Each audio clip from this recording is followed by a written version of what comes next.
ছোটবেলায় মা কিছু জিজ্ঞাসা করলে যেমন ভাবে উত্তর দিতাম ভার্সেস অন্য কারোর সামনে কিছু জিজ্ঞাসা করলে যেমন ভাবে উত্তর দিতাম। মায়ের সামনে টিং টিং। আচ্ছা টিয়া, তোমার দাঁত কোনটা?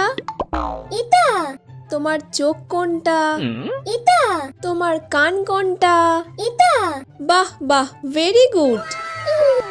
অন্য কারোর সামনে। কাকিমা ভালো আছেন?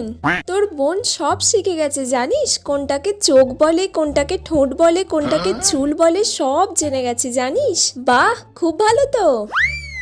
দাঁড়া দাঁড়া, আমি জিজ্ঞাসা করছি। বলো তো টিয়া, তোমার চোখ কোনটা? বলো বলো। আমি পারবো না এটা। তোমার চুল কোনটা? এটা তোমার দাঁত কোনটা? এটা। ঠিক আছে কাকিমা, আমি তাহলে আসছি এখন। সবার সামনে আমার নাক কাটা, খালি বদমাইশি।